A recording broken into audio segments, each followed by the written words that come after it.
माँ के ज्योति स्वरूप दर्शन। हे माँ भगवती, हे माँ अम्बे, हे माँ जगदम्बे, तू ही महाकाली, तू ही महालक्ष्मी, तू ही माँ सरस्वती। चौथा अध्याय प्रारंभ। इंद्रादि देवताओं द्वारा देवी की स्तुति। महर्षि मेधा बोले, देवी ने जब पराक्रमी दुरात्मा महिषासुर को मार गिराया और असुरों की सेना को मार दिया, तब इंद्रादि समस्त देवता अपने सिर तथा शरीर को झुकाकर भगवती की स्तुति करने लगे। जिस देवी ने अपनी शक्ति से जगत व्याप्त किया है, जो संपूर्ण देवताओं तथा महर्षियों की पूजनीय है, उस अंबिका को भक्ति पूर्वक नमस्कार करते हैं। वह हम सबका कल्याण करें। जिस अतुल प्रभाव और बल का वर्णन भगवान विष्णु, शंकर और ब्रह्मा जी भी नहीं कर सके, वही चंडिका देवी इस संपूर्ण जगत का पालन करें, अशुभों का नाश करें। पुण्यात्माओं के घर में तुम स्वयं लक्ष्मी हो और पापियों के घर में तुम अलक्ष्मी हो, और सतकुल में उत्पन्न होने वाले के लिए तुम लज्जा रूप होकर उनके घरों में निवास करती हो।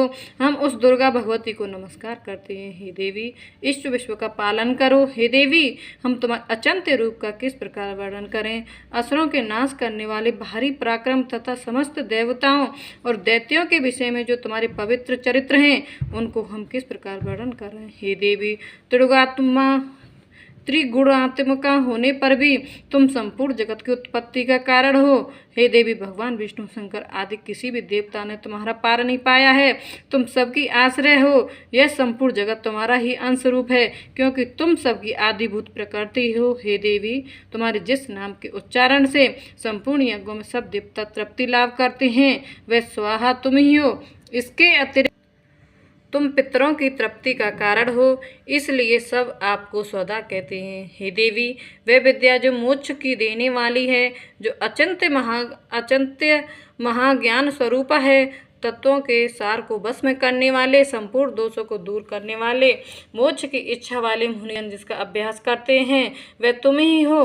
तुम वाणी रूप हो और दोष रहित ऋग तथा यजुर्वेदों की एवं उद्गित और सुंदर पदों के पाठ वाले सामवेद की आश्रय रूप हो। तुम भगवती हो। इस विश्व की उत्पत्ति एवं पालन के लिए तुम वार्ता के रूप में प्रकट हुई हो, और तुम संपूर्ण संसार की पीड़ा को हरने वाली हो। हे देवी, जिससे सारे शास्त्रों को जाना जाता है, वह मेधा शक्ति तुम ही हो, और दुर्गम भवसागर से पार करने वाली नौका भी तुम ही हो। लक्ष्मी रूप से विष्णु भगवान के हृदय में निवास करने वाली और भगवान महादेव द्वारा सम्मानित गौरी देवी तुम ही हो। मंद मुस्कान वाले निर्मल पूर्ण चंद्र बिंब के समान और उत्तम स्वर्ण की मनोहर कांति से कमनीय तुम्हारे मुख को देखकर भी महिषासुर क्रोध में भर गया। यह बड़े आश्चर्य की बात है। और हे देवी, तुम्हारा यही मुख जब क्रोध में भर गया तो उदयकाल की चंद्रमा की भांति लाल हो गया और तनी हुई बहों के कारण विकराल रूप हो गया। उसे देखकर भी महिषासुर के शीघ्र प्राण नहीं निकल गए। यह बड़े आश्चर्य की बात है। आपके कुपित मुख के दर्शन देखकर भला कौन जीवित रह सकता है। हे देवी, तुम हमारे कल्याण के लिए प्रसन्न हो। आपके प्रसन्न होने से इस जगत को अभ्युदय होता है, और जब आप क्रुद्ध हो जाती हो तो कितने ही कुलों का सर्वनाश हो जाता है। यह हमने अभी अभी जाना है कि जब तुमने महिषासुर की बहुत बड़ी सेना को देखते देखते मार दिया।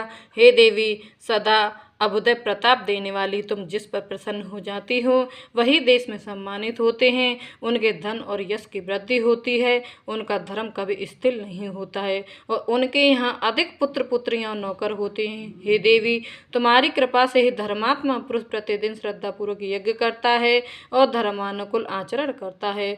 उसके प्रभाव से स्वर्गलोक में जाता है, क्योंकि तुम तीनों लोकों में मनवांचित फल देने वाली हो। हे माँ दुर्गे, तुम स्मरण करने पर संपूर्ण जीवों के भय को नष्ट कर देती हो, और स्थिर चित्त वाला के द्वारा चिंतन करने पर उन्हें अत्यंत मंगल देती हो। हे दर्द दुख नाशनी देवी, तुम्हारे सिवा दूसरा कौन है। तुम्हारा चित्त सदा दूसरों के उपकार में लगा रहता है। हे देवी, तुम शत्रुओं को इसलिए मारती हो कि उनके मारने से दूसरों को सुख मिलता है।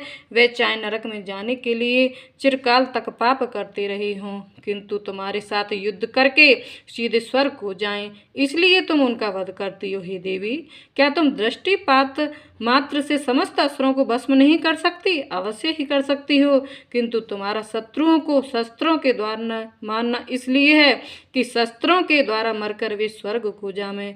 इस तरह से हे देवी, उन शत्रुओं के प्रति भी तुम्हारा विचार उत्तम है।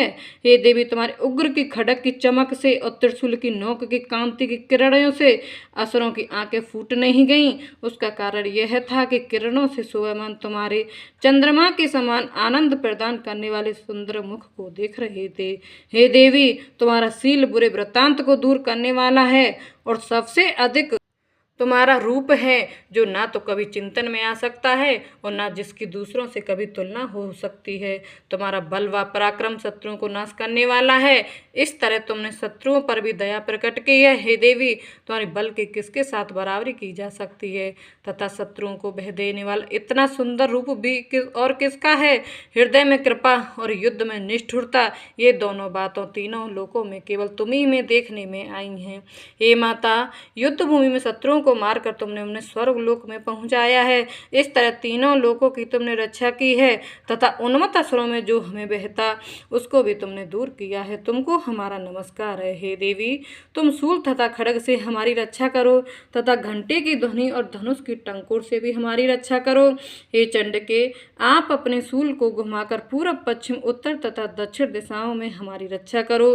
तीनों लोकों में जो तुम्हारे सौम्य रूप हैं तथा घोर रूप हैं, उनसे हमारी रक्षा करो। इस पृथ्वी की रक्षा करो। हे अम्बिके, आपके कर पल्लवों में जो खड्ग, शूल और गदा आदि शस्त्र शोभा पा रहे हैं, उनसे हमारी रक्षा करो। महर्षि बोले कि इस प्रकार जब सब देवताओं ने जगत माता भगवती की स्तुति की और नंदवन के पुष्पों तथा अंध गनुलेपनों द्वारा उनका पूजन किया, फिर सब ने मिलकर जब सुगंधित व दिव्य धूपों द्वारा उनको सुगंधि निवेदन की, तब देवी ने प्रसन्न होकर कहा, हे देवताओं, तुम सब मुझसे मनवांचित वर मांगो। देवता बोले, हे भगवती, तुमने हमारा सब कुछ कार्य कर दिया, अब हमारे लिए कुछ भी बाकी नहीं रहा, क्योंकि तुमने हमारे शत्रु महिषासुर को मार डाला है। हे महेश्वरी, तुम इस पर भी यदि हमें कोई वर देना चाहती हो तो बस इतना वर दो कि जब जब हम आपका स्मरण करें तब तब आप हमारी विपत्तियों को हरण करने के लिए हमें दर्शन दिया करो। हे अम्बिके, जो कोई भी तुम्हारी स्तुति करे उनको तुम वित्त, समृद्धि और वैभव देने के साथ ही उनके धन और स्त्री आदि संपत्ति को बढ़ावें और सदा हम पर प्रसन्न रहें। महर्षि बोले, हे राजन, देवताओं ने जब जगत के लिए तथा अपने लिए इस प्रकार प्रसन्न किया तो देवी तथास्तु कहकर देवी अंतर्ध्यान हो गई। हे भूप, जिस प्रकार तीनों लोगों का हित चाहने वाली वह भगवती देवताओं के शरीर से उत्पन्न हुई थी, वह सारा वृत्तांत मैंने तुमसे कह दिया है। और इसके पश्चात दुष्ट असुरों तथा शुंभ और निशुंभ का वध और सब लोगों की रक्षा करने के लिए जिस प्रकार गौरी देवी के शरीर से उत्पन्न हुई थी, वह सारा वृत्तांत मैं यथा वर्णन करती हूँ। इति चौथा अध्याय समाप्तम। जय माता दी, जय माता दी, जय माता दी। माँ अम्बे की शक्ति। जय माता दी।